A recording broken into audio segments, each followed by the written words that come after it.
नमस्कार, popular superfast news में आपका स्वागत है। मैं हूं आपके साथ समीक्षा दादी। आज इस सुपरफास्ट में बात होगी सुरक्षा बलों और आतंकियों की मुठभेड़ जारी की, निहंग सिंह ने ले ली एक पुलिस वाले की जान की। बात करेंगे बीजेपी ने किया पलटवार, राहुल गांधी को बताया कम अक्ल की। महिलाओं के कपड़ों पर जारी किए फरमान की, मुख्यमंत्री हेमंत बिस्वा शर्मा की अकबरुद्दीन ओवैसी को 2 टूक की। साथ ही जानेंगे प्रयागराज में मुठभेड़ के बाद अतीक अहमद का गुर्गा गिरफ्तार की। मनोज झा ने बीजेपी को फिर याद दिलाए पुराने बयान की। बात करेंगे टनल में 41 जिंदगियों का ऑपरेशन जारी की। श्री कृष्ण जन्मभूमि आएंगे पीएम मोदी की। और आखिर में बात होगी दुनिया का सबसे प्रदूषित शहर बना दिल्ली की। इसके साथ ही और भी तमाम बड़ी खबरों से आपको कराएंगे रूबरू। सुरक्षा बलों और आतंकियों के बीच कालाकोट के बाजीमल जंगल में दूसरे दिन भी मुठभेड़ जारी है। आज फिर से एक दुखद खबर आई है। देश के लिए एक और जवान ने बलिदान दिया, जबकि एक अन्य घायल बताए जा रहे हैं। वहीं हम आपको बता दें, बुधवार को 4 जवान बलिदान हुए थे। अब कुल मिलाकर 5 जवानों ने देश के लिए अपने प्राण न्यौछावर कर दिए। पंजाब के कपूरथला में एक गुरुद्वारे में निहंग सिंह द्वारा की गई गोलीबारी में एक पुलिसकर्मी की मौत हो गई और 3 अन्य घायल हो गए हैं। अधिकारियों ने बताया कि झड़प गुरुद्वारे के कब्जे को लेकर हुई। पुलिस ने गुरुद्वारे पर कब्जा करने के आरोप में 10 निहंगों को गिरफ्तार किया है, लेकिन ऑपरेशन अभी भी जारी है। राहुल गांधी के पनौती वाले बयान को लेकर बीजेपी और कांग्रेस के वार पलटवार का सिलसिला शुरू हो गया है। बीजेपी ने राहुल गांधी पर तंज कसते हुए एक तस्वीर शेयर की है।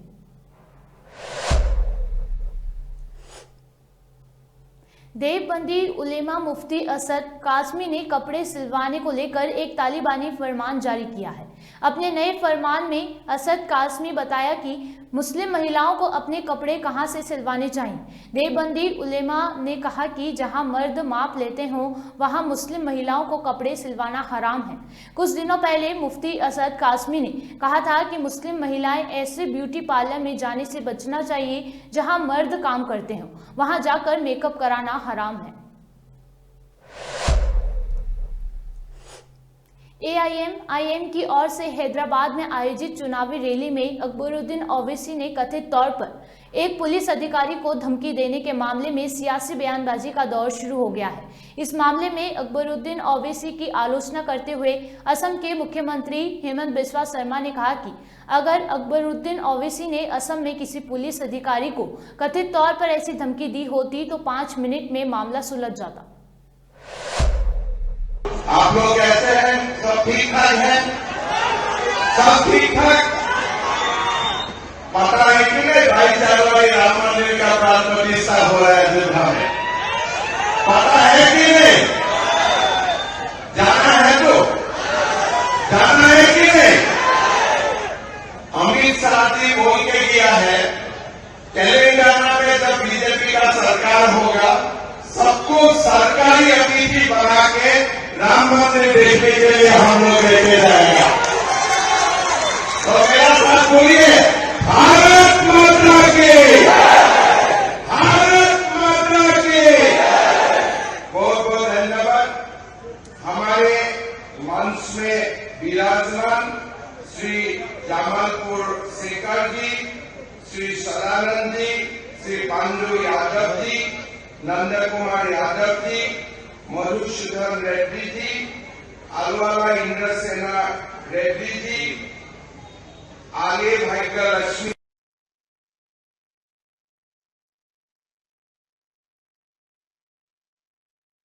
जी, आली जितेंद्र सिंह, कोटी धर्मा तेजा जी, मेघा रानी अग्रवाल जी, हमारे सारमिला की उम्मीदवार, भाइयों बहनों पिता और माताओं, सबसे पहले मैं आप लोगों को धन्यवाद देता हूं कि आप लोग हमारे सभा में आज सब लोग आए और एक साथ बैठ के एक माहौल भी बनाया कि तेलंगाना में अभी बीजेपी का सरकार भी बनाना है और देश में भी नरेंद्र मोदी जी को प्रधानमंत्री बनाना है। भाइयों और बहनों, काल मैंने एयरपोर्ट से जब आया, आते आते मैंने ओएसडी का एक वीडियो देखा। एक पुलिस इंस्पेक्टर को धमका रहा है कि आप स्टेज में, और पुलिस इंस्पेक्टर को धमका रहा है और पुलिस भी फैसला सुन रहा है। एक बार सोचिए, अगर तेलंगाना में बीजेपी सरकार बनेगा तो किसी का हिम्मत भी होगा ऐसे पुलिस को गाली देने का?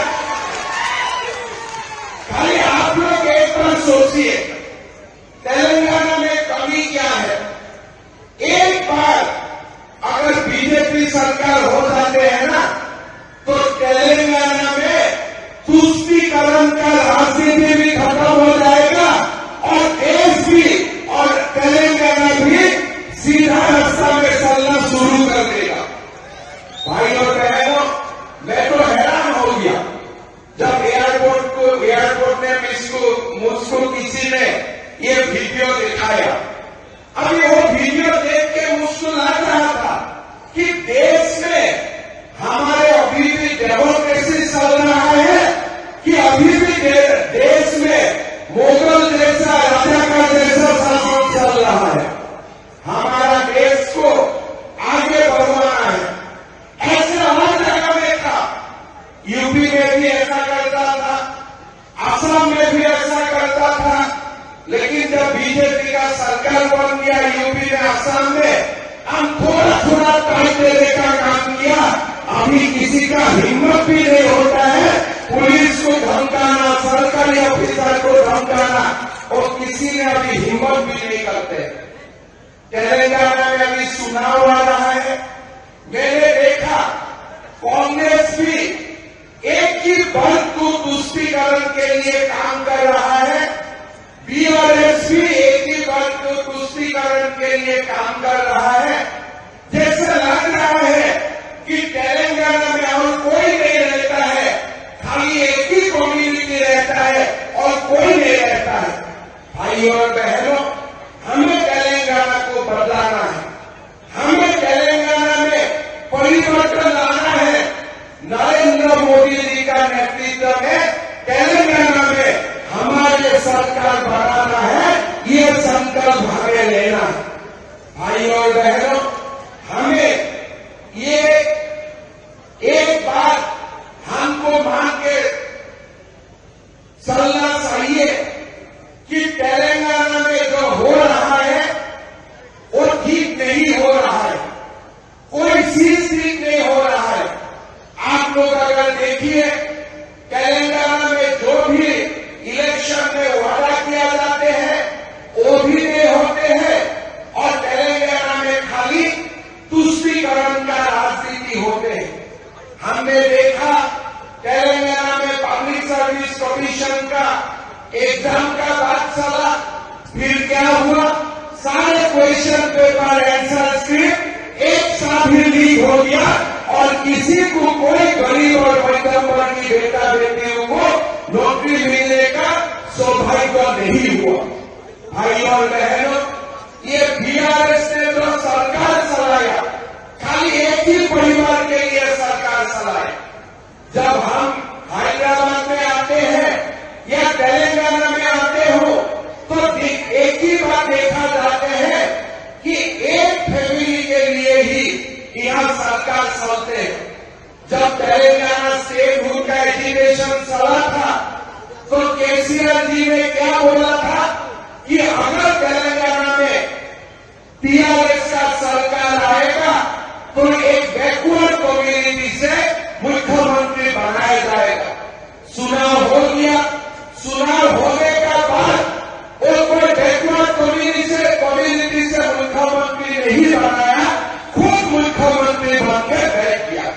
लेकिन आज बीजेपी का वादा है, जब हमारा बीजेपी का सरकार आएगा, हम तेलंगाना में एक बीसी कम्युनिटी से मुख्यमंत्री बनाने के लिए हम लोग काम करेगा।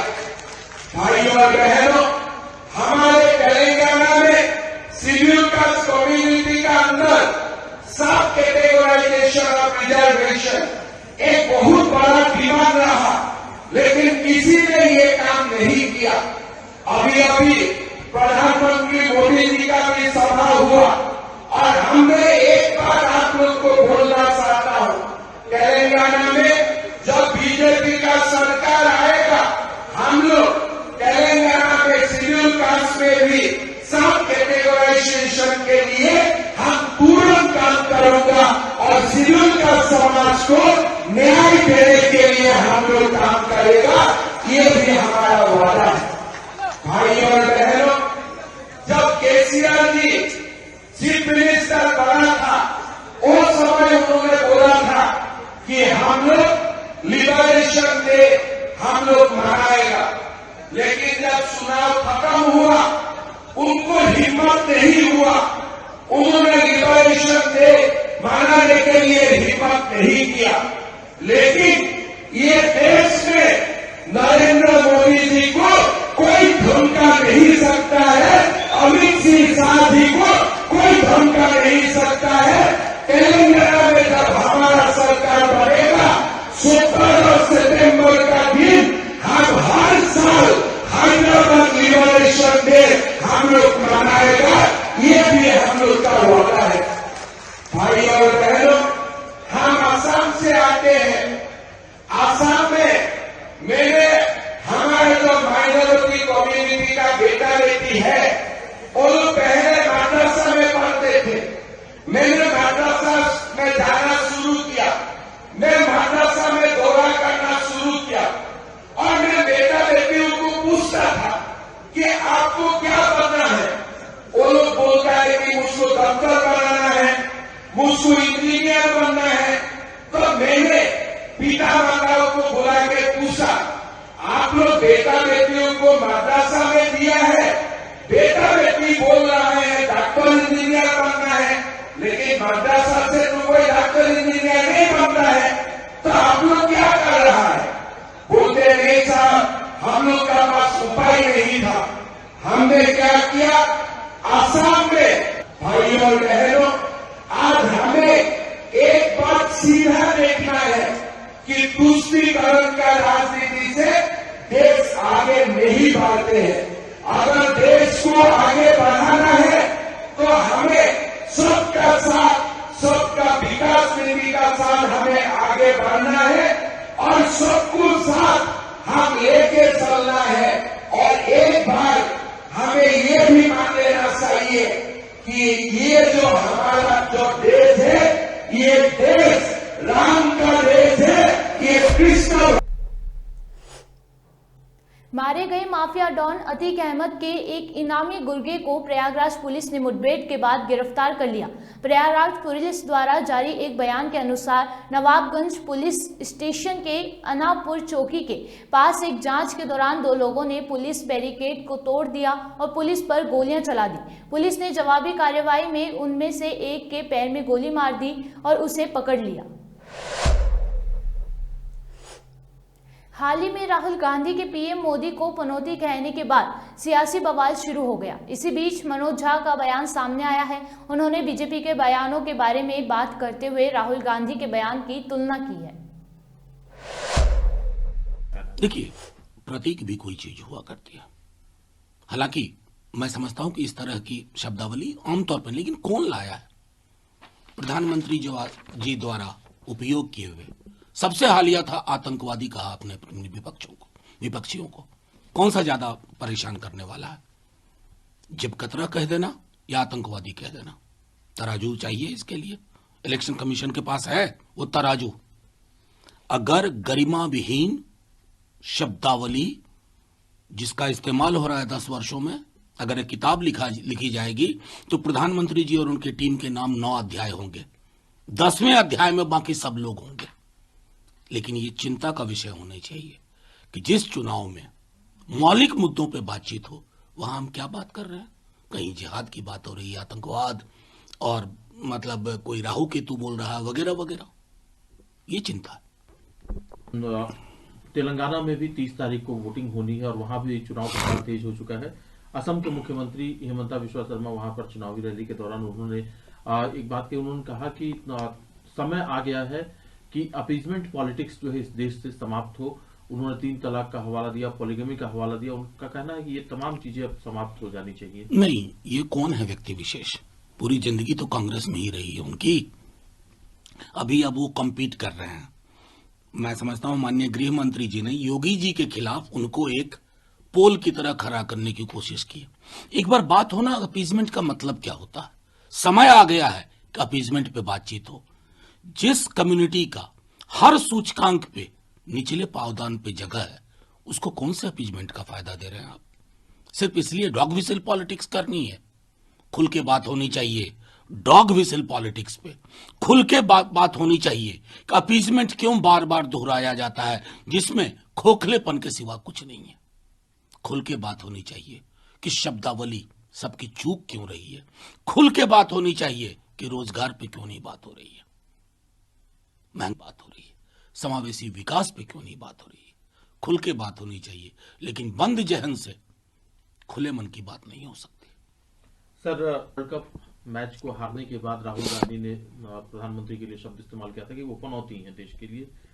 हिमंता बिस्वा शर्मा का कहना है कि हिंदुस्तान वर्ल्ड कप का मैच इसलिए हार गया क्योंकि उस दिन इंदिरा गांधी का बर्थडे था, और उन्होंने कहा कि मैंने बीसीसीआई से रिक्वेस्ट किया है कि आगे से कोई भी मैच जो है गांधी फैमिली के किसी भी सदस्य के बर्थडे के दिन शेड्यूल ना करें। अच्छा, पुण्यतिथि के दिन शेड्यूल हो सकता है? क्या हो रहा है देश में? और आज मैं देखता हूं कितने लोग परेशान होते हैं। उन्होंने क्राउड के साथ पनौती शब्द बोल दिया। कई पत्रकार मित्रों की भी, नेता तो छोड़िए, भावनाएं आहत हो गई। आज होंगी आहत या नहीं? इंदिरा जी के किरदार को अब कहां रिड्यूस कर रहे हैं? बहुत कम नेता होते हैं, ये तो इतिहास बदलने वाले लोग हैं। उन्होंने तो भूगोल बदल दिया। भूगोल बदलने वाले बहुत कम लोग होते हैं। सिलक्यारा टनल में 41 जिंदगियों को बचाने के लिए रेस्क्यू ऑपरेशन जारी है। जहां आज मजदूरों के कुछ घंटों में निकलने की उम्मीद जताई जा रही है, वहीं ग्राउंड जीरो पर सीएम पुष्कर सिंह धामी भी पहुंच गए हैं। सीएम धामी यहां अपने हेलीकॉप्टर से पहुंचे हैं। यहां पहुंचकर उन्होंने बताया कि प्रधानमंत्री नरेंद्र मोदी से मेरी अभी बात हुई है। पीएम मोदी रोज ही इसका अपडेट लेते हैं। मोदी जी को मजदूरों की चिंता है। प्रधानमंत्री नरेंद्र मोदी 23 नवंबर को आ रहे हैं। ब्रज रज उत्सव में प्रधानमंत्री के आगमन की तैयारियां करने में जुटा प्रशासन। मुख्यमंत्री योगी आदित्यनाथ करेंगे पीएम मोदी की अगवानी। राज्यपाल और केंद्रीय मंत्री मीनाक्षी लेखी ने भी आने की उम्मीद की है। वहीं मथुरा के साज सजावट की तैयारियां जोरों पर हैं। चौराहों को सजाया गया है और सड़कों को दुरुस्त किया गया है। भारत के यशस्वी प्रधानमंत्री विश्व विभूति परम आदरणीय श्री नरेंद्र भाई मोदी जी आज भगवान श्री कृष्ण कन्हैया की जन्मभूमि पर पधारेंगे। ये सभी ब्रजवासियों के लिए बहुत ही आनंद और गौरव का विषय है। ब्रजवासियों के साथ साथ जो लाखों लाख श्रद्धालु ब्रजवास कर रहे हैं, कार्तिक मास में भगवान श्री कृष्ण के दर्शन कर रहे हैं, परिक्रमा प्रदक्षिणा कर रहे हैं, ब्रजवास कर रहे हैं, वह सभी श्रद्धालु भी अभिभूत हैं कि भगवान श्री कृष्ण के इस पवित्र मास कार्तिक मास में, जिसमें वह ठाकुर जी के दर्शन का आनंद ले रहे हैं, उसमें परम आदरणीय मोदी जी भी दर्शन के लिए लाला के पधार रहे हैं। बहुत प्रसन्नता का विषय है। हमारे गुजरात के वैभव, गुजरात की विभूति, गुजरात के कुल दीपक श्री नरेंद्र भाई मोदी जी, ब्रज और गुजरात का बहुत घनिष्ठ संबंध है। श्री यमुना जी, श्री गिरिराज जी, श्रीनाथ जी और श्री लाला कन्हैया, ये गुजरातियों के हृदय में बसते हैं।